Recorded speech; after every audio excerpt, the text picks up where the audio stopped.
ਰੱਬ ਇੱਕ ਗੁੰਝਲਦਾਰ ਬੁਝਾਰਤ, ਰੱਬ ਇੱਕ गोरख ਧੰਦਾ, खोलण लग्या पेच इस दे काफर हो जाए बंदा। तो आजकल धर्म का बहुत सत्ता में प्रभाव पड़ रहा है। लाइक हम हिंदू हैं, हम मुस्लिम हैं, हम क्रिश्चियन हैं, तो उस पे आपका क्या कहना है? धर्म के बिना सत्ता कभी चल ही नहीं सकती। जब तक धर्म नहीं होगा आप सत्ता नहीं चला सकते। महाभारत जब आप पढ़ते हैं तो कर्ण का एक कैरेक्टर है जिसको इतना बेचारा बनाने की कोशिश की, इतना बेचारा है नहीं। माँ द्रौपदी का चीरहरण में सबसे बड़ा हाथ कर्ण का है। बी.आर. चोपड़ा की महाभारत देखी थी तो उसमें बहुत सी बातें हैं। उस जो महाभारत है वो द्रौपदी के कारण हुआ, अंधे का पुत्र अंधा। तो जब महाभारत पढ़ी तो उसमें तो कहीं ऐसा है ही नहीं। लेकिन पंजाब में अगर आप नहीं बताते तो शायद मुझे नहीं पता होता कि घटोत्कच यहाँ पे पैदा हुए। तो ये चीजें इतनी हिडन क्यों है पंजाब में? तो जो महाभारत है ना वो चलती है इन महिलाओं के ऊपर। अगर वो पिलर ना हो तो महाभारत ही नहीं है। जैसे महाभारत है, रामायण है, इनको माइथो क्यों कहा जाता है? हमारी हिस्ट्री क्यों नहीं? किसी भी कौम को खत्म करना है, किसी भी व्यक्ति को खत्म करना, देश को खत्म करना, सबसे पहले उसका कल्चर खत्म करना जरूरी होता है। कल्चर बनता जो हमारी लिटरेचर्स है, हमारी बुक्स है, उनके जरिए। जब विदेशी आए, जब नालंदा तक्षशिला यूनिवर्सिटी जलाई गई, क्यों जलाई गई, उसका क्या कारण? पंजाब में क्रिश्चियनिटी जो धर्म है वो इतना बढ़ गया, बहुत ज्यादा बढ़ गया। तो ये देखो ना कि अगर वो चीज बढ़ रही है तो हमारा क्या, जो हमारी रूट्स हैं, जो हमारा हिस्ट्री, जो हमारा कल्चर है, वो सब खत्म हो गया ना।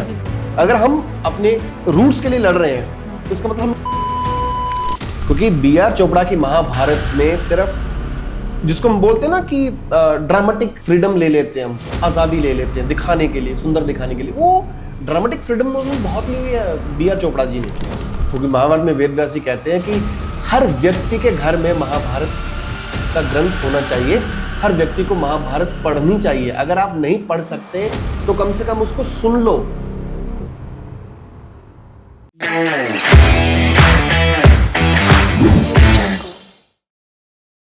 आज के हमारे गेस्ट डॉक्टर गुरतेज सिंह, जिन्होंने महाभारत में पीएचडी की है। तो आपने महाभारत पीएचडी करते हुए कौन से मिथ्स हैं जो आपके टूटे थे, जो पहले से शुरू से थे आपके पास? महाभारत पे पीएचडी बेसिकली मेरी पीएचडी है वो परफॉर्मिंग आर्ट्स थिएटर में जो लिटरेचर है उसके अंदर महाभारत पे ऊपर की है। ओके। उसमें जो ड्रामेटिक एलिमेंट्स हैं उनको लेके है। बहुत सी बातें जो हमने देखी थी, पढ़ी थी, वो टूटी नहीं लेकिन वो क्लियर हुई हैं कि एक्चुअल में ये चीज़ है जो महर्षि वेद व्यास जी कहते हैं। क्योंकि बी.आर. चोपड़ा की महाभारत देखी थी तो उसमें बहुत सी बातें हैं, उसमें अपनी चीज़ें दिखाई गई हैं। सबसे बड़ा मिथ दिखाया कि भाई जो महाभारत है वो द्रौपदी के कारण हुआ, अंधे का पुत्र अंधा। और फिर दिखाते कि वो अपने जो केश हैं वो उनके ब्लड से धोते नहीं, है ना। तो ऐसी छोटी छोटी बहुत सी बातें हैं। तो जब महाभारत पढ़ी तो उसमें तो कहीं ऐसा है ही नहीं कि द्रौपदी तो कहीं भी नहीं कहती कि अंधे का पुत्र अंधा या उसके खून से केश धोए, है ना। और जिस तरह से पोर्ट्रे किए गए अलग अलग कैरेक्टर्स को, चाहे कर्ण को एक बेचारा मासूम सिद्ध करने की कोशिश की गई, या कुछ रिचुअल्स हैं, कुछ बातें हैं जो हमारी सोशल लाइफ को लेके हैं, हमारी पर्सनल लाइफ को लेके हैं, हमारी जियोपॉलिटिक्स को लेके हैं, वॉर को लेके हैं। तो बहुत सी चीज़ें क्लियर हुई, या हमारे अध्यात्म को लेके हैं, हमारी रिचुअल्स को लेके। तो बहुत सी बातें छोटी चीज़ों के बारे में। ठीक है। जैसे आप पंजाब से हो तो आपका महाभारत के साथ कैसे कनेक्शन जुड़ा, और मतलब आपने जब शुरू किया तो ये कहाँ से शुरू हुई? एग्जैक्टली महाभारत कहाँ से शुरू हुई? आपने जैसे मुझे बताया कि सऊदी अरेबिया से शुरू हुई, तो वो कैसे है? नहीं, महाभारत की अगर बात करें तो पंजाब का एक बहुत बड़ा कनेक्शन रहा महाभारत के साथ। जो इसकी जो पहली टेक्स्ट रीडिंग थी, इसकी जो पाठ है वो पंजाब के तक्षशिला क्षेत्र में हुआ। भगवान कृष्ण के जो बेटे थे उन्होंने अपना जो राज्य है वो पंजाब की भूमि पे किया। पांडवों एक बड़ा वनवास का हिस्सा है वो पंजाब की भूमि पे बीता। और माँ हडिम्बा, घटोत्कच का जन्म, ये सब पंजाब की भूमि पे हुआ। और चाहे वर्तमान जो हरियाणा जो कभी एक पंजाब का पार्ट था, तो वो युद्ध है जो वो पंजाब की भूमि पे हुआ। तो बहुत डीप रूट्स हैं पंजाब के साथ महाभारत की, भगवान श्री कृष्ण की। वर्तमान समय में हम चाहे थोड़ा सा कट्टर बनते जा रहे हैं, लेकिन भगवान कृष्ण का एक छाप पंजाब की भूमि पे है और वो हमेशा रहेगी। महाभारत की कहानियां हमारी फोक गाथाओं में, फोक चीजों में, तो वो चीजें हैं, वो कहीं ना कहीं थी, रूट्स में तो रहेंगी। तो उन चीजों का था कि अगर पंजाब, अगर मान लो मैं हरियाणा स्टेट की बात करता हूँ, अभी वर्तमान हरियाणा स्टेट में है, तो वहां उनके पास एक कुरुक्षेत्र है। तो कुरुक्षेत्र को लेके उन्होंने इतना बड़ा एक रेवेन्यू जनरेट करते हैं वो हर साल गीता जयंती को लेके या टूरिज्म को लेके। तो पंजाब में तो बहुत कुछ है, तो पंजाब में हम क्यों नहीं कर सकते? तो पंजाब में बहुत सारे उनसे रिलेटेड स्थान हैं, प्लेसेस हैं, कुछ तो ढूंढे हैं, कुछ और ढूंढ के, है ना, उनको लेके किया जाए। तो पर पंजाब में ना वो उभर नहीं रहे हैं। जैसे कुरुक्षेत्र एक पॉइंट है, वो सबको पता है, लेकिन पंजाब में अगर आप नहीं बताते तो शायद मुझे नहीं पता होता कि घटोत्कच यहाँ पे पैदा हुए या हिडम्बा का जो स्थान है वो यहाँ पे है। तो ये चीज़ें इतनी हिडन क्यों है पंजाब में? देखिए, हमें भी तभी पता चला ना जब किसी ने उसको डिस्कवरी की थी, या जो पीछे से चला आ रहा है। बात है मार्केटिंग की। मार्केटिंग क्यों नहीं हुई इनकी? अगर हम पॉलिटिक्स पे वैसे अगर बात करें तो 90s के या 80s के बाद जो पंजाब की पॉलिटिक्स बनी, जो पंजाब का एक माहौल बना ना, तो वो इन चीजों को प्रमोट करने पे नहीं रहा। तो उन्होंने कभी उन चीजों को लेकर काम ही नहीं करा, है ना। अगर हम बात करें सूर्यकुंड मेले की बात करते हैं तो आपके दिमाग में क्या आएगा? हरियाणा, फरीदाबाद, वहां पे मेला। लेकिन सूर्यकुंड का मेला यहां भी लगता है संगरूर में। उसकी मार्केटिंग नहीं की ना आपने। तो जो पंजाब के जो एक डिफरेंटली पर्टिकुलर स्टेट्स उनको लेके हमने कभी वर्क ही नहीं किया। जब इतना बड़ा वेद, जो प्रथम वेद ऋग्वेद की बात करते, तो वो पंजाब की भूमि पे किया, उसकी मार्केटिंग नहीं की ना हमें। कुछ लोग उस समय सत्ता में ऐसे थे जिनके हाथ में पावर थी, तो वो चीजें आ गई, तो उन्होंने उन चीजों को आगे आने नहीं दिया, है ना। उनके निजी कारण हो सकते, लेकिन लोग तो जानते हैं ना। तो चाहे राहू का एरिया है, चाहे मुक्तेश्वर महादेव का एरिया, चाहे सुनाम संगरूर एरिया, चाहे खरड़ बनूड़ ये सारा एरिया है, अमृत अनंतपुर साहिब की बेल्ट है। तो जब हम देख रहे हैं तो वो सब चीजें हैं। हालांकि लोग आज भी आते हैं जिनको पता है। तो ये कि पर्टिकुलर जब हमने एक आधार पे जब वर्तमान पंजाब का बना दिया, हम पंजाब के इतिहास को हमने समेट दिया। वर्तमान समय में हम क्या करते हैं कि 1469 ईस्वी से जी पंजाब का इतिहास स्टार्ट होता है। पंजाब तो सब सिंधु के एरिया से है ना, जिसके बॉर्डर अफगानिस्तान ईरान तक लगते थे, जिसमें जम्मू कश्मीर तिब्बत तक उसके बॉर्डर लगते थे। तो वो ये कि है, लेकिन उसकी मार्केटिंग नहीं की गई, उसी हिसाब से उसको प्रचलित नहीं किया गया। तो कुछ विशेष मानसिकता जिसके कारण वो चीज नहीं। लेकिन धीरे धीरे जब लोग जागरूक हो रहे हैं, जैसे आज वर्तमान जो पीढ़ी आ रही है आगे पढ़ने वाली, तो उन चीजों की बाउंड्रीज तोड़ रही है, क्योंकि आज इंटरनेट का जमाना है। आज वो चीजें छिपती नहीं है। अगर मैं कहूँ कि मेरे गाँव में ये है तो ये चीजें नहीं, वो आएंगी ना। तो सब चीजें कहीं ना कहीं वो हो रहा, आगे इन फ्यूचर होगा सब कुछ। जैसे आपने बोला कि महाभारत के स्तंभ और औरतें हैं।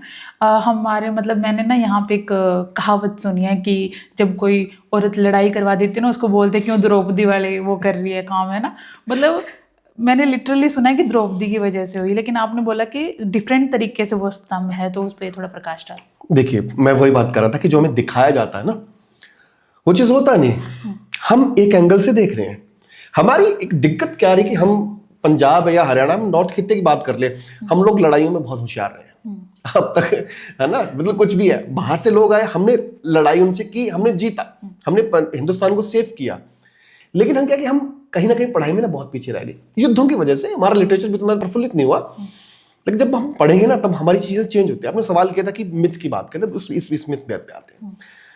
महाभारत के जब उसमें वो दिखा दिया अंधे का पुत्र अंधा, लेकिन जब आप महाभारत पढ़ते हो तो ये कहीं भी चीज नहीं। द्रौपदी इवन जब वो माए महल में आते हैं, गिरते हैं, तो द्रौपदी माँ तो वहां थी नहीं, अच्छा, है ना। Draupadi is not only reason.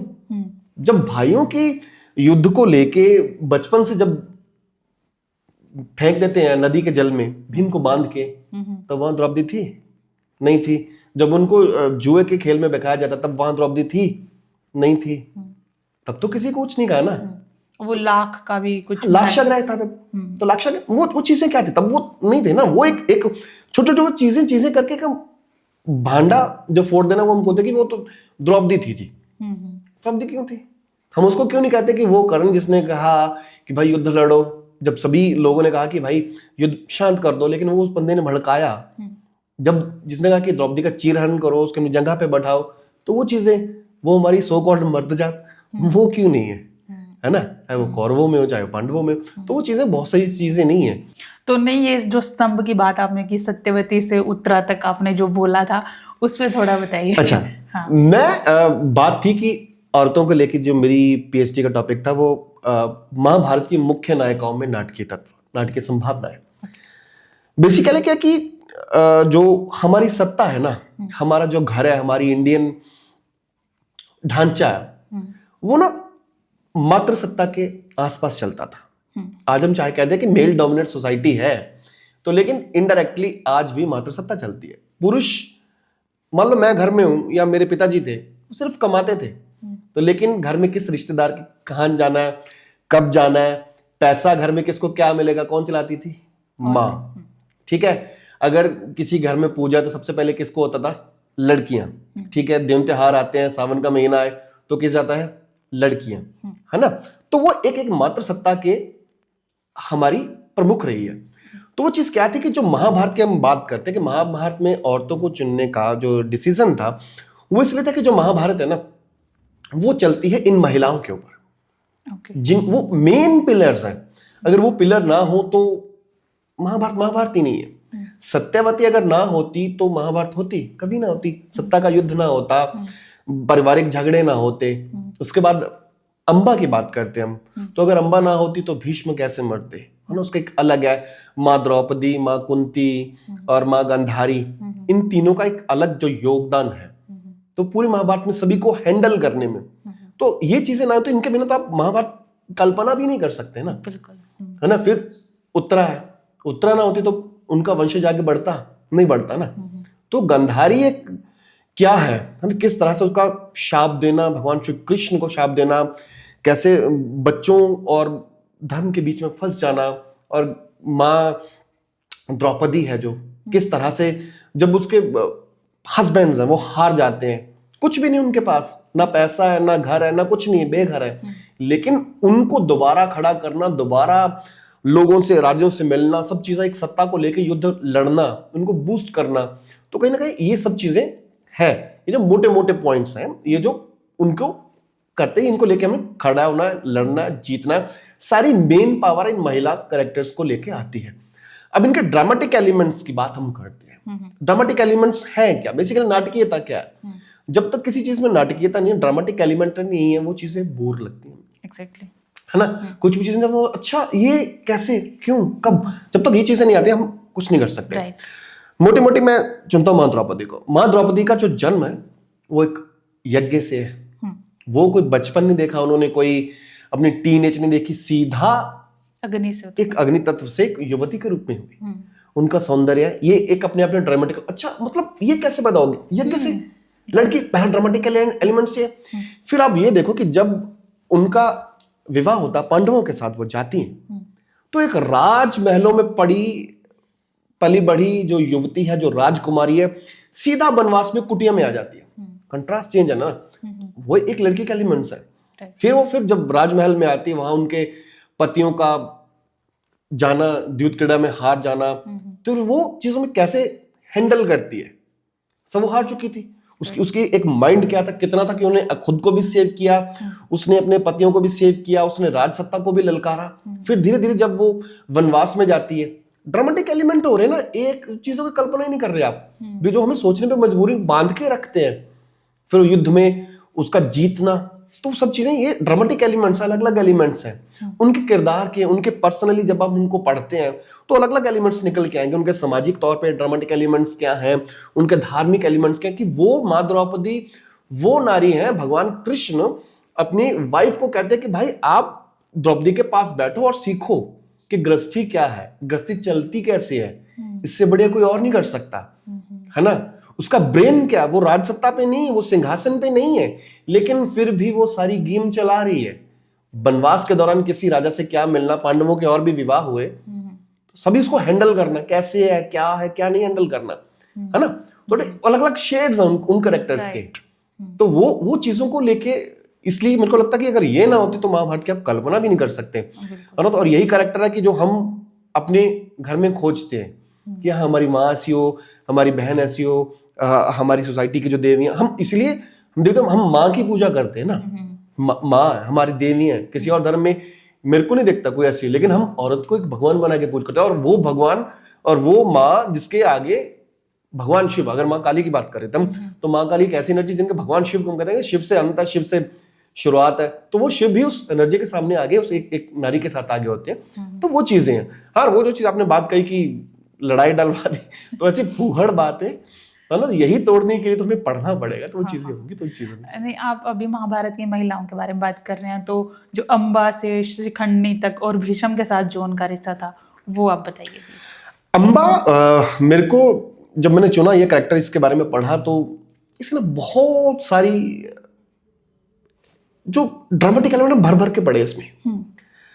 जब भीष्म अपने भाई के लिए तीनों अंबा, अंबिका, अंबालिका को हर के ले जाते हैं, तो वो कहती कि भाई अंबा जो सबसे पहले रिवोल्ट करती है, कहती कि भाई मैं क्यों तेरे भाई से शादी करूं, मैं शाल्वराज नाम का एक व्यक्ति है, मैं उससे प्रेम करती हूँ, मेरे को उसके पास जाना है, तो मेरे को उसके पास छोड़।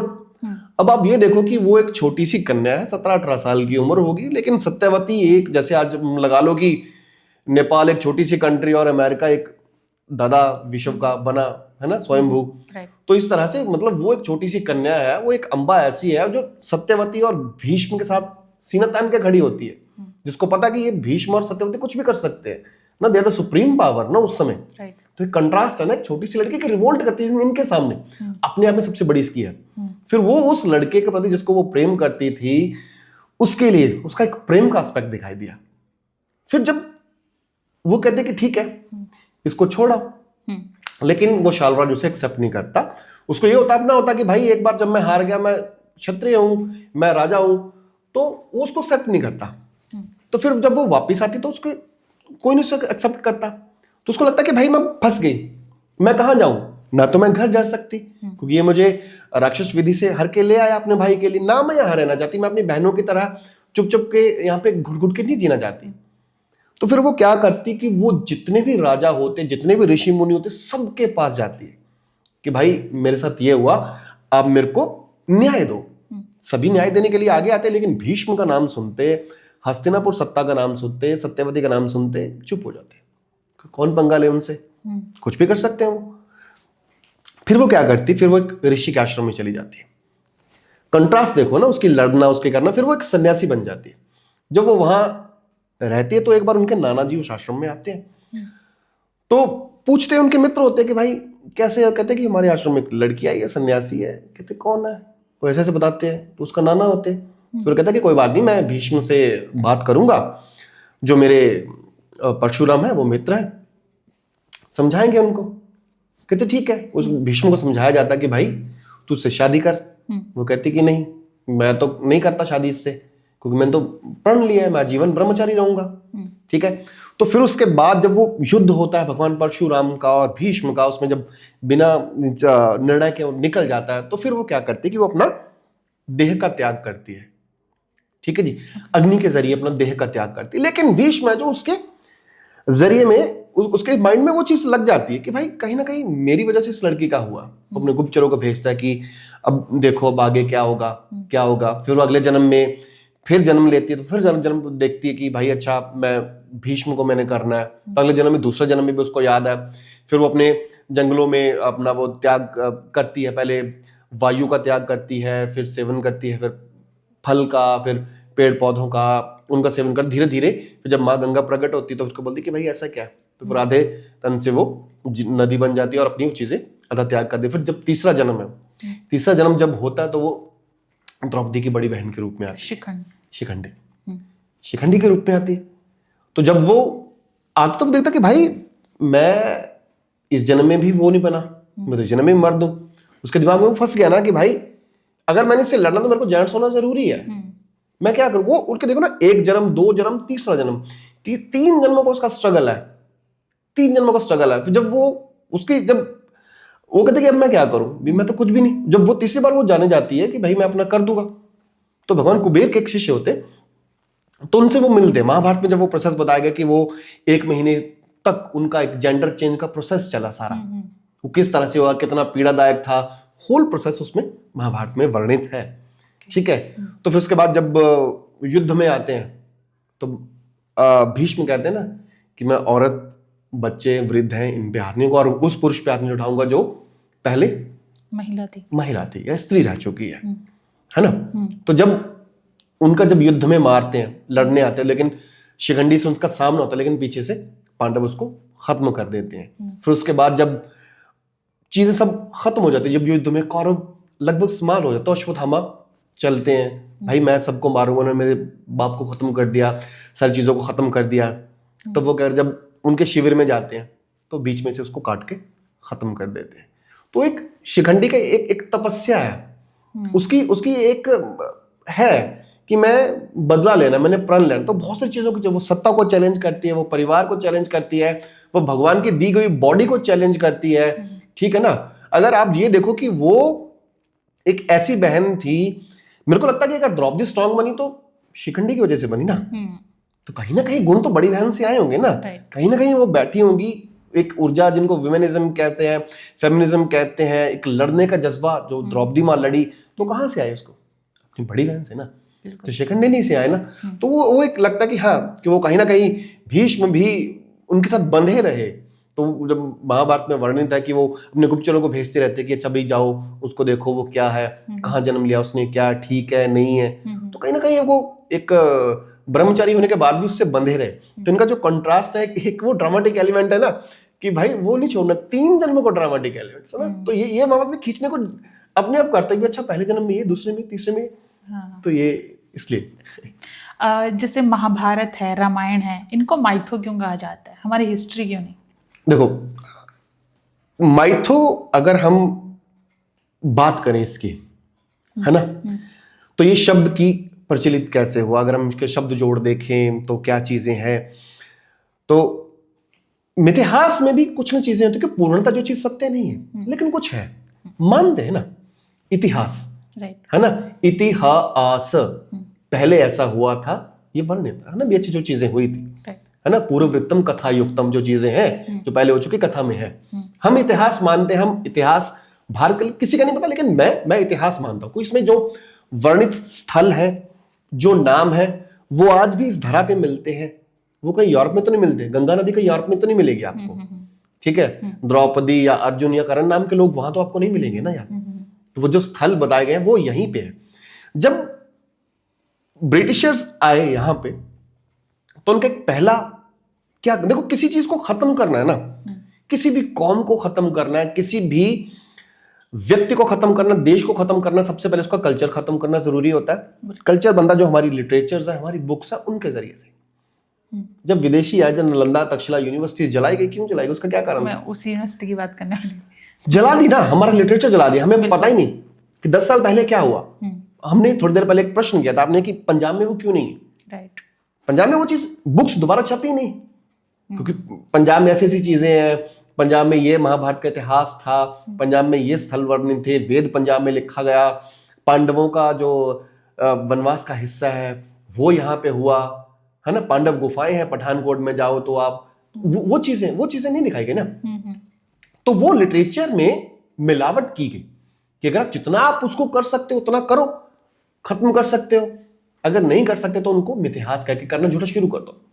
ब्रिटिशर्स जब आए, लॉर्ड मैकाले, मैक्स मूलर और ये सब जब लोग आए ना, इन्होंने क्या किया, सबसे पहला कारण था, जब आप एक बुक की मैंने आपसे जिक्र करूंगा, धर्मपाल जी एक स्कॉलर हुए बहुत बड़े, उन्होंने एक किताब लिखी द ब्यूटीफुल ट्रेन। या वो बुक पढ़िएगा, कैसे ब्रिटिशर्स आए, मैक्स मूलर जैसे लोग, लॉर्ड मैकाले जैसे लोग, इन्होंने क्या किया, हमें झूठ तूफान बताना शुरू कर दिया कि भाई जो आपका हरिजन समुदाय है, या सो कॉल्ड शब्द यूज करते हैं, मैं नहीं यूज करता लेकिन फिर भी कर रहा हूं, कि छोटी जात है, फलां है, ढिमका, ये हमारे माइंड में डाला, छोटी जात, ठीक है जी, निचली जात, पिछड़ा, ऐसा नहीं था कुछ। सेंसस आप उठा के देखें पुराने, जो मर्दमशुमारी है वो उसमें किस चीज का है वर्णन है। लॉर्ड मैकाले ने जो स्टडी की पूरी अपने भारत की, अपने एजुकेशन सिस्टम लाने के लिए, उसमें बकायदा वो सारे लिखते हैं कि फलां बंगाल रीजन में इतने स्कूल थे, इतने स्कूल में इतने मुस्लिम व्यक्ति पढ़ते थे, मुस्लिम में इतने शिया थे, इतने सुन्नी थे, इतने अहमदिया थे, इतने बरेलवी थे, इतने ये ब्राह्मण थे, इतने ये छत्री थे, इतने हरिजन समुदाय थे, इतने जो चमर वंश जो चमड़े का कार्य करते थे वो थे, वो सब चीजें हैं। तो फिर हम कैसे कह सकते हैं कि वो चीजें नहीं है? उनको पढ़ने नहीं दिया जाता, जैसे किया जाता था। फिर इन्होंने जब वो कहते हैं ना कि उन्होंने कि हम एज एजुकेशन सिस्टम बनाएंगे कि इनको लोगों को ये लगेगा कि जो वेस्ट है तो उनकी चीजें बहुत अच्छी हैं, पाश्चात्य की चीजें बहुत अच्छी हैं, हमारी तो बेकार है। हमारे लिटरेचर को, हमारी चीजों को इन्होंने झूठ कहना शुरू किया, मिथ्यास कहना शुरू किया, माइथोलॉजी कहना शुरू किया। तो धीरे धीरे धीरे धीरे प्रचलित शब्द क्या किया इन्होंने, हमारे जहन में वो डाल दिया कि भाई ये तो माइथोलॉजी है, ये तो है ही नहीं, ये तो कहानियां बनाई है। अगर उनमें जो कहानियां हैं, उनमें जो चीज वर्णन है, तो इतने 5000 साल बाद बीत जाने के बाद वो चीज क्या वैसी रहती है? नहीं रहती ना। जो उसमें कर्मकांड बताए गए, जिन चीजों का जिक्र किया गया, वो आज भी है, वो हम चीजें आज भी करते हैं। वो चीजें है नहीं ना। हर 1000 साल बाद सभ्यता बदल जाती है, 2000 साल सभ्यता बदल जाती है, लेकिन इतने सालों के बाद वो है। द्वापर से लेकर कलयुग का समय है ना। तो ये बेसिकली इतिहास है। जब तक हम इसको इतिहास नहीं कहना शुरू करेंगे, लोग तो मिथ्यास कहेंगे और हम अपनी जो एक पहचान है उसको गंवा रहे या गंवा देंगे। तो मेरी वजह से मेरे को लगता है कि ये इतिहास है और इतिहास ही रहेगा। आपने अभी बोला था कि महाभारत और रामायण इंडिया से ज़्यादा आउट ऑफ इंडिया में ज़्यादा प्रचलित है, तो आपने वहाँ पे देखा है, मतलब वो कैसे करते हैं इस चीज़ को? बहुत सारे जितने आस पड़ोस के हमारे जो एशिया रीजन के मुल्क हैं, जैसे कंबोडिया है, ठीक है, थाईलैंड है, बाली है, इंडोनेशिया है, ये कंट्रीज है ना, ये मुस्लिम कंट्रीज आज बन चुकी है। लेकिन इन देशों में आज भी रामायण महाभारत जो है बड़े चाव से खेली जाती है। सिर्फ इनका जो एक हॉली मंथ है रमजान का, उसको छोड़ के ये पूरा महाभारत खेलते हैं। अच्छा। इन देशों में आपको कुछ मैं क्लिप्स भी दूंगा, ये खेलते हैं। जापान में भी आज खेली जाती है, यूएई में भी महाभारत को लेके बहुत से अच्छे कार्य हो रहे हैं। अच्छा। रिसर्च स्टडी सेंटर्स हैं, ठीक है। यूनिवर्सिटी ऑफ कैलिफोर्निया में भी अपने रामायण महाभारत को लेके यूनिवर्सिटीज में डिपार्टमेंट खोले जा रहे हैं कि कैसे क्या क्या क्या चीजें हैं। चंडीगढ़ में हम देखें तो जब हम रिसर्च के दौरान बहुत से मलेशिया से और कंबोडिया से इंटरनेशनल थिएटर फेस्टिवल होता है, वहां देखने का मौका मिला। तो वहां पे लोग रामायण और महाभारत पे प्रस्तुतियां लेके आए थे। अच्छा। ठीक है, वो लोग आज भी खेल रहे हैं। क्यों खेल रहे हैं उसमें? इसीलिए ना, क्योंकि उनके रूट्स में वो चीजें, और वो उनको लगता है कि ठीक है, आज वो जिस मर्जी एक स्ट्रक्चर को, एक धार्मिक स्ट्रक्चर को या धार्मिक विधि को फॉलो कर रहे हैं, लेकिन रूट्स उनके कहीं ना कहीं जुड़े हुए हैं भारत से, भारत की सभ्यता से जुड़े हैं। जो हमारी सभ्यता महाभारत में वर्णित है, जो हमारी रामायण में सभ्यता वर्णित है, वो लोग आज भी स्टडीज कर रहे हैं, उनको चीजों में कर रहे हैं। क्योंकि जब तक्षशिला में, नालंदा में लोग आते थे पढ़ने, पूरे विदेश में से लोग यहाँ रहते थे, यहाँ पढ़ते थे, और यहाँ से वो उनके साथ साथ कहते हैं कि जब हम कहीं जाते हैं ना, तो वो हमारा जो उस जगह का बोली है, उसका खाना है, उसका साहित्य, वो हमारे साथ जाता है। तो उस समय पंजाब नॉट पंजाब, जो भारत हमारा जो क्षेत्र है, जो हमारा सब सिंधु का क्षेत्र है, ये बहुत एक डेवलप क्षेत्र था ना। तो उनके साथ हमारा भारत भी गया, हमारा सब सिंधु भी गया, वो उनकी कहानियों में बसा। हाँ, आज ये है कि बहुत सा डिफरेंस देखने को मिल जाएगा, क्योंकि कुछ कहानियां उन्होंने अपनी लोकल रीजन के हिसाब से डेवलप कर ली, है ना, क्योंकि उन चीजों को उस हिसाब से डेवलप कर लिया, वो उन चीजों पे कर लिया। लेकिन आज भी है कि वो खेला जाता है, क्योंकि वही मेन रीजन वही है। ड्रामेटिक एलिमेंट्स क्या है, किस तरह ड्रामेटिक एलिमेंट्स जो हमारी लाइफ को जीने में, हमारी एक जिस सोसाइटी में हम जीते हैं उसको हैंडल करने में, हमारी पर्सनल लाइफ को हैंडल करने में देती है, सब महाभारत में मिलता है। वेदव्यास जी कहते हैं ना कि जो दुनिया में वो महाभारत में, जो महाभारत में नहीं है वो इस दुनिया में है ही नहीं। आप कल्पना नहीं कर सकते ना उन चीजों की। तो इसलिए वो आज भी बहुत सारी चीजें हैं, विधियां वो खेलते हैं। ग्रेट। जैसा अभी आपने बोला कि दुनिया एंड महाभारत एंड कनेक्ट, तो आज से कैसे रिलेवेंट करते हैं महाभारत और रामायण? आज की जिंदगी में क्या, मतलब मैंने ऐसा सीखा होगा महाभारत या रामायण से जो आज भी मैं उस चीज को फॉलो कर सकती हूँ? बिल्कुल। सबसे बड़ी आज हम देखें ना, तो आज वर्तमान समय में 2026 में जो दौर चल रहा है, वो चल रहा है जियोपॉलिटिक्स का। जियोपॉलिटिक्स क्या है? जिसके हाथ में सत्ता है वो गुंडागर्दी करता है, वो दादागिरी करता है, वो किसी के राष्ट्रपति को आधी रात को उठा भी सकता है और किसी को धमकी भी दे सकता है, है ना। तो वहां आपके संयुक्त राष्ट्र की जो है सेनाएं हैं वो भी नहीं कुछ करते। लेकिन इनसे कैसे बचा जाए, इनसे लड़ा कैसे जाए, युद्ध कैसे किया जाए, धर्म क्या है, हाँ, इन चीजों से हमने देखना है। जब हम महाभारत पढ़ते हैं, युद्ध पर पढ़ते हैं, तो उसमें बहुत सी टेक्निक्स है। युद्ध रचना कैसे कैसे खेलना है, युद्ध व्यू रचना क्या होती है ना। तो वो सब कुछ हमें महाभारत से सीखने को मिलता है। अब इस जो सारा युद्ध का साइनेरियो है, नेचुरली सी बात है कि चाहे युद्ध अमेरिका में हो रहा है, चाहे ईरान में सत्ता परिवर्तन हो रहा है, चाहे हमारे पड़ोस में हो रहा है, और कुछ कुछ घटनाएं भारत में भी पैदा करने की कोशिश की जा रही है, इन सब में हमने कैसे बचना है, हमने अपना मेंटली जो स्टेटस है वो कैसे ठहराव में रखना है। तो जो भगवान श्री कृष्ण गीता को पढ़ाते हैं ना कि अर्जुन, है ना, बी ये है, हु आर यू, आप क्या हो, चाचा ताऊ मासा सब अलग है, लेकिन युद्ध में भी कैसे कूल रहना है। तो ये सब चीजें महाभारत हमें सिखाती है, ठीक है। और फिर है कि अवेकनिंग है कि किस सत्ता से, किस व्यक्ति से, किस हालात से कैसे लड़ना है, वो हमें महाभारत सिखाती है। गृहस्थी का क्या पार्ट है वो हमें महाभारत सिखाती है ना। और फिर जो एक राजनीति है कैसी होती है, पॉलिटिक्स कैसे करनी चाहिए, भगवान कृष्ण सिखाते हैं, है ना।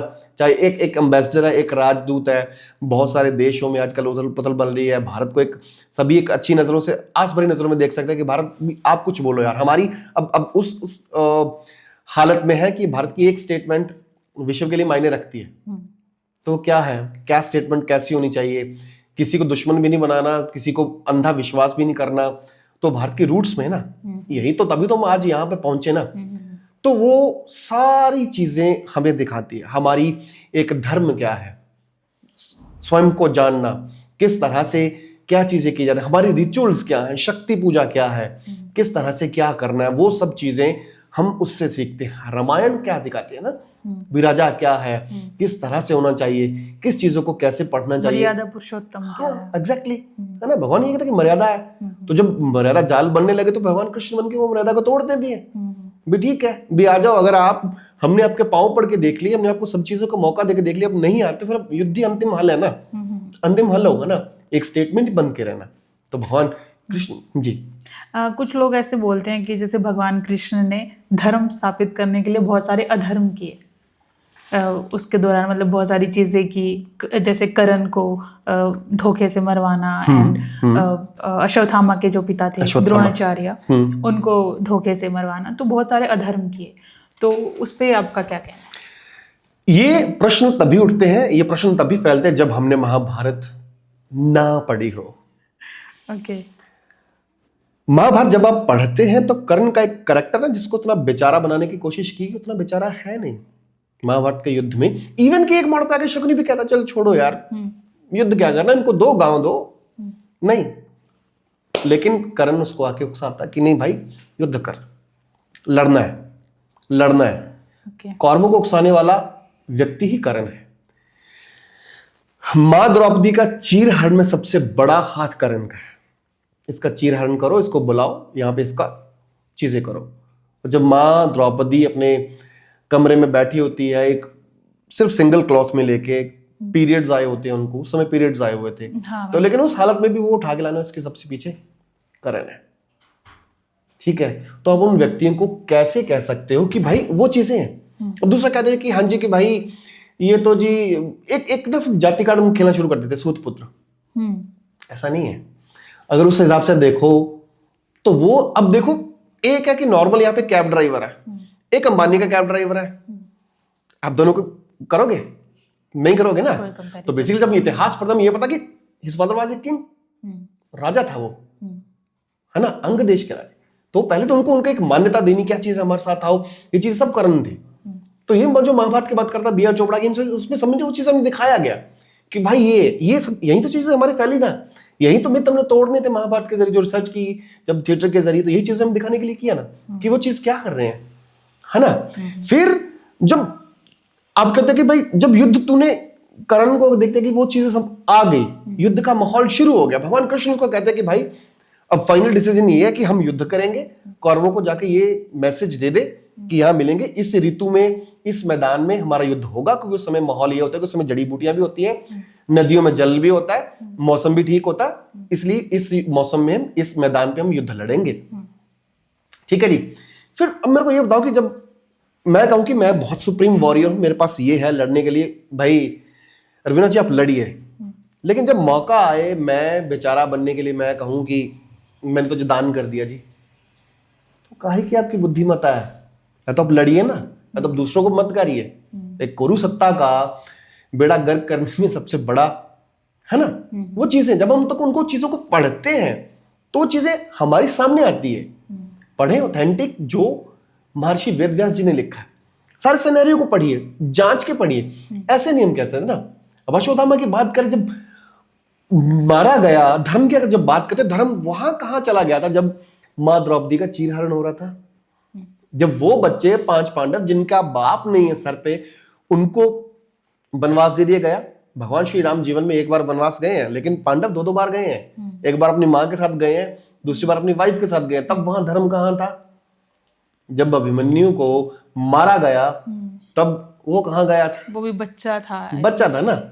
तो वो चीजें हैं, तो इसलिए जब अब उसमें भी वो चीजों को, तो अश्वत्थामा के जब कहते कि हाँ जी मैंने मार दिया, तो उसमें तो क्या कहते हैं कि कैसे, क्या कौन मारा गया, तो उसमें वो स्पष्ट क्लियरली नहीं बताते ना। तो आप कैसे कोई चीजें कह सकते हो? जब युद्ध चलता है, जब आप नहीं कर, तो फिर एक कहावत है ना कि युद्ध और प्यार में सब जायज है। जब सामने वाला पक्ष नहीं आ रहा तो वहां पे आप नहीं चुप रह सकते ना। सीरियल में तो दिखाया था कि जो अभिमन्यु है, इनको करण ने लास्ट में बहुत ही दया करके मार दिया ताकि वो ना हो, मुक्ति मिल जाए। बहुत सी चीजें, मैं वही बोल रहा हूं, ये इन सब चीजों के लिए हमें महाभारत पढ़नी होगी, क्योंकि बी.आर. चोपड़ा की महाभारत में सिर्फ जिसको हम बोलते हैं ना कि ड्रामेटिक फ्रीडम ले लेते हैं, हम आजादी ले लेते हैं दिखाने के लिए, सुंदर दिखाने के लिए, वो ड्रामेटिक फ्रीडम उन्होंने बहुत ली हुई है बी.आर. चोपड़ा जी ने, है ना। तो जब आप पढ़ोगे, महाभारत पढ़ोगे, तो उसमें वो चीजें नहीं है। हम वो सत्य मान लेते हैं कि जो सामने हम दिख रहा है, लेकिन जो महाभारत उन्होंने वो पढ़ी नहीं, इसलिए महाभारत पढ़नी बहुत जरूरी है। तो ये सब हमारे प्रश्न में पूरी नहीं है, लगता है कि इनका पाठ होना बहुत जरूरी है, क्योंकि महाभारत में वेदव्यास जी कहते हैं कि हर व्यक्ति के घर में महाभारत का ग्रंथ होना चाहिए, हर व्यक्ति को महाभारत पढ़नी चाहिए। अगर आप नहीं पढ़ सकते तो कम से कम उसको सुन लो। आजकल के जो बच्चे हैं, मतलब महाभारत रामायण तो दूर दूर तक नहीं है। मतलब आपने केबीसी देखा होगा, उसमें राम के भाई का नाम नहीं मतलब पता, तो वो ये कैसी चीज वो की जाएगी, बच्चों को सिखाई जाएगी महाभारत रामायण या हमारे वेद, इनको मतलब पढ़ना जरूरी है, हमारे रूट से जुड़े रहना बहुत जरूरी है। देखो, इनका जिम्मा ना हमारे ऊपर है, आपके ऊपर है, मेरे ऊपर है। मेरे को लगता है कि ना, मेरे को बड़ी शेम महसूस हुई जब MA थिएटर एंड टेलीविजन मैंने किया पंजाबी यूनिवर्सिटी पटियाला से।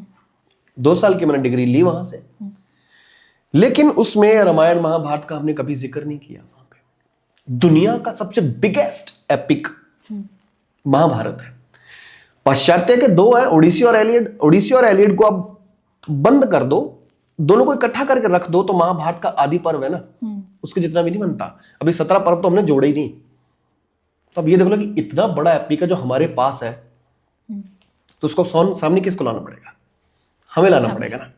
तो इसलिए कोई ना कहीं मेरे को ये था कि भाई इस पे काम करते हैं ना, हमारा बस इतना लिटरेचर है, दिमाग तेज होता है, सोचते हैं कि अच्छा ये चीज ऐसी है, ये चीज ऐसी है, ये चीज ऐसी ऐसी ऐसे है। सोसाइटी में तो वही चीजें रखते हैं ना। घर पे बहुत सारे दिन त्योहार है, हमारी ये श्राद्ध आ गई, ये हमारा फलां पर्व आ गया, ये ऋतु पर्व आ गया, ये हमारा बसंत पर्व आ गया, तो सब ना सब उसमें चीजें हैं, है ना। हम नहीं लेके आएंगे तो कौन लेके आएगा? हम अपने बड़ों को दोष नहीं देना चाहते, छोटे वालों को पता नहीं है, वर्तमान पीढ़ी आप और हम, है ना, हमें ही लाना पड़ेगा। और कहीं ना कहीं लगता कि इसमें जो सरकारें हैं उसको भी इन चीजों पे वर्क करना पड़ेगा, जो कहीं ना कहीं लगता कि हमारी सरकार बहुत कम वर्क करती है ना। तो इन चीजों को लेके नहीं आ रही, तो लेकिन जो लेके आ रही तो बहुत कम आ रही है। तो दूसरे यूनिवर्सिटी, दूसरे लोग इन पे ऊपर चेयर स्थापित कर रहे हैं, लेकिन हम नहीं कर रहे। लेकिन धीरे धीरे हो रहा है, बहुत बढ़ रहा है, बहुत सारे लोग इसकी ओर जागरूक हो रहे हैं, क्योंकि जैसे जैसे इंटरनेट बढ़ता जा रहा है, लोग देखते हैं तो आएगा। क्योंकि जब युद्ध में लोग फंसते हैं, दिमाग में फंसते, तो निकालने के लिए रूट्स बुला लेती कभी न कभी। क्योंकि अभी सरकार की बात आई है तो मैंने एक रील देखी थी, उसमें मणिकर्णिका जो घाट है उसको तोड़ा जा रहा है सरकार के द्वारा, तो उस पे आपका क्या कहना है? देखो, बहुत सी चीजें हैं जो हम देखते हैं एक एंगल से। किसी ने 1 मिनट का वीडियो बना के डाल दिया या कुछ सेकंड्स का वीडियो बना के डाल दिया, उसके पहले की घटना क्या है, पीछे की घटना क्या है, हम नहीं जानते कितना है। अब बहुत सी रीलें ऐसी होती है कि सरकार ने कहा कि भाई ये इलीगल अप्रोचमेंट की धर्मस्थल आपने बना लिया, तो अगर सरकार तोड़ेगी उसको तो हम उसको धर्म से जोड़ लेते हैं कि भाई फलां तोड़ दिया जी, ढिमका तोड़ दिया जी। अगर एक दीवार भी टूट जाए, दीवार टूटने को हम लेके वो कह देते हैं कि ये चीजें। लेकिन अगर आप और वीडियो देखोगे तो आपको मणिकर्णिका घाट की और भी वीडियोस मिलेंगी कि जैसे पानी जब आता है तो घाट से किस तरह से उसको बचाव के लिए घाटों को कुछ आरजी तौर पे स्ट्रक्चर बनाए जाते हैं ताकि उनको और सुंदर बनाने के लिए उस पर कुछ प्रतिमाएं उकेर दी जाती है ना। दे आर नॉट एशियंस या जो कुछ बहुत पुरानी नहीं है ना। तो लेकिन जब उसको तोड़ते हैं तो हम कह देते हैं कि भाई इसको ये कर दिया, ढमका कर दिया। तो वो बहुत सी चीजें हैं, नेचुरली से पता कि जो चीज सत्ता में नहीं होती वो सत्ता की चीजें वो अगेंस्ट जाएगी है ना। हाँ, बाकी अगर कुछ ऐसा कि बड़ी बिल्डिंग तोड़ी जाए तो वो चीजें हमें दिखती है। तो मेरे को तो लगता है कि आई थिंक वर्तमान जो सरकार बनी है तो इसमें चीजें बनी है, जो बड़ी चीजें बनी, चाहे भगवान श्री राम मंदिर हो या और भी कई हॉली स्ट्रक्चर्स हैं, तो वो चीजें बने हैं। तो आई थिंक पूरी चीजें देखने के बिना नहीं करना चाहिए। अभी जैसे हम धर्म की बात कर रहे हैं, सत्ता की बात कर रहे हैं, तो आजकल धर्म का बहुत सत्ता में प्रभाव पड़ रहा है। लाइक हम हिंदू हैं, हम मुस्लिम हैं, हम क्रिश्चियन हैं, तो उस पे आपका क्या कहना है? धर्म के बिना सत्ता कभी चल ही नहीं सकती जी। जब तक धर्म नहीं होगा आप सत्ता नहीं चला सकते। सत्ता कैसे चलानी है ये हमें धर्म सिखाता है। हमारे पुराने किंग देख लो, महाराजा जनक देख लो, भगवान श्री कृष्ण देख लो, ठीक है जी, और सत्यवती राजा हरिश्चंद्र देख लो। इन सब का एक धर्म को लेके बहुत बड़ा रोल रहा इनके, कि वो चीजें सिखाता है कि हमें किस चीज को कैसे हैंडल करना है। जब आप धर्म का पार्ट कट कर दोगे उसमें से तो आपकी सत्ता, आपका राज नहीं चलेगा, है ना। अब दूसरी चीज है कि जो हमारा भारत का स्ट्रक्चर है, जो हमारे भारत का रिलीजन है, हमें हमारा स्ट्रक्चर सब वैसा बना है। अगर हम उसको लेके नहीं चलेंगे तो हम खाएंगे, डेमोग्राफी हमारी चेंज हो जाएगी। अगर आप कहोगे सिर्फ एक ही चीज है, नहीं, मेरा क्वेश्चन धर्म का सत्ता से नहीं था। मेरा क्वेश्चन था कि धर्म के नाम पर लड़वा कर सत्ता वो करना, ये मैं उसी चीजों पे आ रहा हूँ। देखो, धर्म के नाम पर जो दो चीजें होती है, हमेशा लड़ाइयां चलती हैं, शुरू से लेकर अंत तक लड़ाई चलती है। एक लड़ाई होती है स्वयं को बचाने की, एक होती है स्वयं के भूत को बचाने की। मैं पंजाब की बात करता हूं। पंजाब की जो वर्तमान है, तो यहां पे आपको पता कि सबसे पहले सप्त सिंधु के नाम से था, जिसमें एक सनातन की सभ्यता विकसी। उसके बाद 1469 के बाद दशगुरु परंपरा यहां पे आई। उन्होंने सनातन का एक अच्छा और रूप किया जो यहां के हिसाब से अच्छा है। वो चीजें वो ढल गई। इसके अलावा साथ साथ थोड़े बहुत कुछ विदेशी हमलावर भी आए, कुछ और आए, वो लोग आए। हमने उनको, पंजाब के लोगों ने, भारत देश के लोगों ने उनको यहां पे रहने दिया। अब क्या है कि कुछ लोग क्या करते हैं कि जब डेमोग्राफी पंजाब की बहुत सारी चेंज हो गई, बहुत ज्यादा चेंज हो गई। कुछ लोग अपनी चावल की बोरी के लिए या कुछ लाख 2 लाख के लिए अपना धर्म परिवर्तन कर रहे हैं, ठीक है। धर्म परिवर्तन केवल धर्म परिवर्तन नहीं होता, ये आपकी सत्ता, आपकी रूट्स, आपकी जड़ें काटने का वक्त होता है। बिल्कुल, ठीक है ना। अब यही क्वेश्चन पूछने वाले थे कि पंजाब में क्रिश्चियनिटी जो धर्म है वो इतना बढ़ रहा है, बढ़ गया, बहुत बहुत ज्यादा बढ़ गया। तो अब ये देखो ना कि अगर वो चीज बढ़ रही है तो हमारा क्या, जो हमारी रूट्स हैं, जो हमारा हिस्ट्री, जो हमारा कल्चर है, वो सब खत्म हो गया ना। अगर हम अपने रूट्स के लिए लड़ रहे हैं तो इसका मतलब हम किसी धर्म के लिए नहीं लड़ रहे हैं, राइट। हम अपने कल्चर के लिए लड़ रहे हैं, हम अपनी वैल्यूज के लिए लड़ रहे हैं। तो लेकिन कुछ पार्टीज हैं, कुछ ऐसे लोग हैं जो कह देते हैं कि भाई साहब ये तो हिंदू मुस्लिम करता है, राइट। हम तो वो, हम, हमारा देश तो वो देश है ना, दुनिया की सबसे पहली मस्जिद है, जो मदरसा, वो इसी देश में बना। हम तो वो लोग हैं ना। हम लोगों ने किसी भी देश आया, चाहे इस्लाम आया, चाहे क्रिश्चियनिटी आई, वो चीज हमने सबको स्थान दिया ना। हमने सबको स्थान दिया, हमने उनकी जो चीजें नहीं लिया, चाहे पाश्चात्य में, वो हमारी वो चीजें नहीं है ना। तो अगर हम उस चीज को बचाने के लिए लड़ें कि भाई ये हमारी चीज है, आप रहो, कोई दिक्कत नहीं, किसी से कोई दिक्कत हमें होनी भी नहीं चाहिए। किसी मत को मान रहा माने, तो लेकिन आप ये कहो कि उसका मत को हम खराब कर दें, भी उसको जाना ही नहीं है, उसके पास उसके देवी देवता डेविल्स हैं, शैतान है। नहीं ये तो गलत है, लेकिन धर्म सारे अच्छे हैं, मतलब धर्म कोई किसी तो ये है ना कि हमें जब हम अपनी चीज को बचाने की लड़ाई करते हैं तो इसको एक चीज बोल दिया जाता है कि ये तो धर्म के खिलाफ। तो लेकिन हम ग्राउंड रूट्स पे देखें तो बहुत सी अलग अलग चीजें निकल के आएंगी। The fight for our ethic values, our social structure, these whole things, fight हमारी किसी चीज से नहीं है। फाइट तो हमने बहुत हजारों साल पहले सबको स्थान दे दिया था। हमें यह कि रहो, फलो फूलो, लेकिन हमें तो डिस्टर्ब मत करो ना यार। वो चीजें हैं। तो सर ये जो जादू है, टोना होता है, या किसी में आत्मा आती है, ये मतलब आपका कोई एक्सपीरियंस रहा है ऐसा? बहुत से, एक नहीं है। देखिए एक ना विधा है किसी भी एनर्जी को, इस दुनिया में ना सिर्फ हम नहीं है, हमारे आसपास बहुत सी एनर्जीज हैं, उनको चैनलाइज कैसे करना है।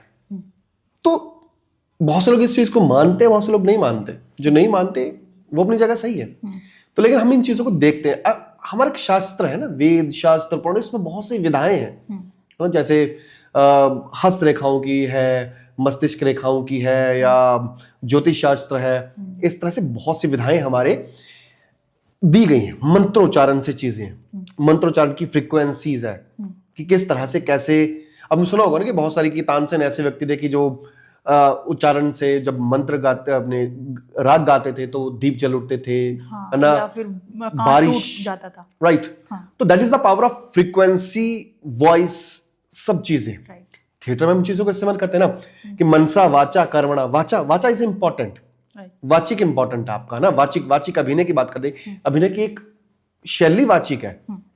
तो इन सब चीजों का इस्तेमाल जो हम पराविद्या है, विद्या पराविद्या, इन सब चीजों में हम करते हैं, मंत्रों में करते हैं, किस चीज को कैसे करना। अब बहुत सी चीजें होगा कि हमारे गांव में बहुत सारे पुराने ऐसे बुजुर्ग भी होते थे कि कुछ बोलते थे तो उसको फूंक दिया जल के ऊपर या किस चीज के ऊपर दे देते कि बेटा ये कर ले, और वो ठीक भी हो जाता था, है ना। अगर आप लॉजिकली इन चीजों में पढ़ते हो या साइंटिफिकली चीजों में पढ़ते हो, इनका जवाब को कभी नहीं मिलेगा, है ना। क्योंकि जहां से ये साइंस खत्म होती है वहां से ये चीज स्पिरिचुअल धर्म शुरू होता है। फेथ है, अगर मेरा फेथ है तो हो जाएगा। हाँ, नहीं चीजें होती भी हैं। Basically it's working on science ना, कि क्या क्या चीजें हैं। मैं वही बोलूँ कि चैनलाइज एनर्जी को कैसे करना है, क्या चीजें क्या कैसे किया जाता है। अगर किसी के माइंड को हमने कंट्रोल करना है तो वो क्या है, किस तरह से करना है, किन चीजों को करना, हर एक चीज की एक अलग है। Not only in India, Europe में देख लो आप, फिनलैंड देख लो, हॉलैंड देख लो, यूरोप की आधी कंट्री बहुत ज्यादा तंत्र, भारत से ज्यादा तंत्र वहां करते हैं। वो लोग करते हैं, चाहे डॉल्स को लेके करें, चाहे आप वो चीजों कब्रों को लेके करें, वो चीजें करते हैं, है ना। वो कहते हैं कि हम नहीं करते, लेकिन देखते हैं, जब देखने का सोशल मीडिया के जमाने में कुछ चीजें नहीं रुकी। बहुत सारे आपको ऐसे साइंटिफिकली बहुत सी चीज लोग मिलते, तो उन चीजों में आप क्या करोगे। आप घोस्ट हंटिंग के बारे में आप क्या कहोगे। पहले जो नहीं करते थे, लेकिन आज पैरानॉर्मल एक्टिविटीज होती है ना, वो सब चीजें कैसे कैसे कैसे वो चीजें होती है ना। वो एक विद्या है, बिलीव हर चीज में, हर एक एरिया, क्षेत्र, जाति, कौम, मजहब के अनुसार वो विधा बदल जाती है। जो तंत्र मंत्र सनातन में होता है वो इस्लाम का अलग है, क्रिश्चियनिटी में अलग है, ठीक है। वो हर एक हिसाब से बदल जाता है। तो एक विधा है, वो सब चीजें होती हैं, और आई बिलीव उन चीजों में है मेरा। ठीक है, मेरा लास्ट क्वेश्चन है, मैंने आपका बहुत ज्यादा टाइम ले लिया है। स्पिरिचुअलिटी और धर्म में क्या फर्क होता है, या अगर ये कनेक्टेड है तो कैसे कनेक्टेड है? बेसिकली हमें चीजें समझनी पड़ेगा कि ये टर्म्स ना हमें सब मिली है विदेशी लोगों से, है ना। ये सब चीजें कि है ये धर्म है, ये अगर बेसिकली अगर धर्म देखें तो धर्म की डेफिनेशंस हमारी क्लियरिटी कुछ नहीं दी गई। धर्म क्या है, धर्म को हमने क्या किया, आजकल के जमाने में हमने बांध दिया कि ये हिंदू, ये मुस्लिम, ये Sikh. Basically it's not a धर्म, वे है, पद्धति है। धर्म क्या कहता है कि आपका वे क्या है। अगर आप किसी सत्ता पे, कुर्सी पे बैठे हो, आपके सामने क्या चीज है कि दो दोषी हैं, एक आपका पर्सनल जानकार है, एक आपका जानकार नहीं है। उन चीजों में कैसे क्या चीजें करना, वो चीजें, उन चीजों से निकलना, उन चीजों को हैंडल करना, वो धर्म क्या है ना। वो धर्म उसी चीजों के हमने वही की है ना, कि किसी कार्य को कैसे कुशलता से करना। वो आप कहते हैं कि आपका धर्म, राजधर्म क्या है, ठीक है, आपका कार्य धर्म क्या है। तो एक धर्म की डेफिनेशनली हमें वो चीजें नहीं दी। तो लेकिन ये जब वही बात कर रहे थे पाश्चात्य की, ब्रिटिशर्स की, जो हुआ इन्होंने क्या किया, धर्म ये है, फला ये है, तो वो चीजें बांधते हैं। वो जब लोग आए उन्होंने क्या क्या कि एक चीज में बांधा, वन बुक में बांधा, वन ड्रेस कोड में बांधा, वन व्यक्ति में बांध दिया। हमारे यहाँ पे नहीं है। हमारे यहाँ कहते हैं कि एक धड़ा कहता है, आर्य समाज कहता है कि हम वेदों को मानते हैं, that's okay, that's way of life. हम उनको ये नहीं कहते कि आप नास्तिक हो या आप गलत है, ओके जी आप सही है। एक धड़ा कहता है कि हम भगवान श्री राम के अवतार को मानते हैं, भगवान विष्णु के अवतारों को मानते हैं, हम 10 गुरु परंपरा को मानते हैं, it's okay, you are right. एक धड़ा कहता है कि मैं तो भाई पत्थर को मानूंगा, आप भी ओके हो। एक कहता है कि मैं वेदों को नहीं मानता, मैं उपनिषदों को मानता हूं। एक कहता है कि मैं उपनिषदों को नहीं मानता, मैं पुराणों को मानता हूं। एक कहता है कि मैं इनको नहीं मानता, मैं महाभारत को मानता हूं। You are right. आपका वे क्या है स्वयं को जानने का? देखो लड़ाई तो हमारी स्वयं के साथ है ना। Exactly. उसके साथ हम बाद में सोसाइटी से कनेक्ट होते हैं। तो वो चीजें क्या है, इन चीजों को किस तरह से हैंडल करना, that is the way of धर्म। कि अब क्या है अध्यात्म, अंदर की वो चीजें हैं क्या कि किन चीजों के हमने हैंडल करना है। कि मैं कौन हूं, इसको जानने के लिए हम एक चीज, एक वे अपनाते हैं। एक रास्ते के लिए, एक जगह पहुंचने के लिए जाएंगे ना। आप कहोगे मैं मूर्ति पूजा का रास्ता अपनाना है, मैंने सिर्फ वेद मंत्रों का रास्ता अपनाना, मैंने उपनिषदों का अपनाना है, या मैंने किसी मंत्र साधना का रास्ता अपनाना है। आप किस तरह से किस चीज को कर रहे हो, है ना। तो वो ये चीजें हैं। हमारा धर्म क्या कहता है, हमारा अध्यात्म कहता है। हमारा अध्यात्म, हमारा धर्म विदेशों जैसा नहीं है। हम बांधते नहीं है। वो भी आज जो है वो one book, one dress code, one व्यक्ति में आज बंधे हैं। तो लेकिन अगर 1000 साल पीछे जाओ या 600-700 साल पीछे जाओ, उनका एक अलग रीजन है। अब ईरान की बात करते हो, ईरान जो आज दिख रहा हमें, तो ईरान 500 साल पीछे वो ऐसा थोड़ी था। यूएई आज जो हमें देख रहा है, तो यूएई में आज वैसा थोड़ी ना। वहां भी त्रिदेवियों की पूजा होती थी, ठीक है। वहां पे कौन से स्ट्रक्चर थे, किन किन ना वो चीजें है ना। तो वो एक चीजें वो जब खा जाती है ना, चीज आप पूछ रहे थे कि लड़ाई की, थोड़ा सा वो भी काउंटर कर रहा हूं। वो ये चीज, वो लड़ाई ये है संस्कृति को बचाने की है। यूएई की जो संस्कृति वो आज संस्कृति नहीं है। ईरान की जो संस्कृति आज आपको दिख रही है वो ईरान की मूल संस्कृति थोड़ी है। इसी तरह जो संस्कृति पंजाब की या हमारे भारत की बनाने की कोशिश की जा रही है, जो लोग इसको बचाने के लिए उठते हैं, तो वो कह दिया जाता है कि ये तो जी धर्म को लेके कर रहे हैं जी, हिंदू मुस्लिम। हम हिंदू मुस्लिम करते ही नहीं, हम क्यों करें? हमारा तो ये ना, हम तो वो है, हम तो किसी एक चीज में बांधते नहीं ना। तो एक अगर हम एक कहावत, कविता याद आ गई। साढ़े जो स्कूले पढ़ते सी, उन्होंने गल खत्म करनी चाहूंगा। साढ़े स्कूले ने कविता लिखी होंगी सी, रब एक गुंझलदार बुझारत, रब एक गोरख धंधा, खोलण लग्या पेच इस दे काफर हो जाए बंदा, है ना। मतलब ये एक ऐसा वे है, जब जिसको एक्सप्लोर करना शुरू करो जाए ना, अब कंफ्यूज हो जाओगे ये क्या क्या क्या क्या चीजें है ना, दिमाग के पर्दे खुलने शुरू हो जाएंगे। इसीलिए पढ़ना जरूरी है। और जो जब आप पढ़ोगे, आपको धर्म की भी समझ आएगी, आपको अध्यात्म की भी समझ आएगी, आपको खुद की भी समझ आएगी। तो आई थिंक ये महाभारत से सीखा, इसलिए महाभारत मेरे लिए जरूरी थी। Thank you so much sir, thank you for your time, thank you so much.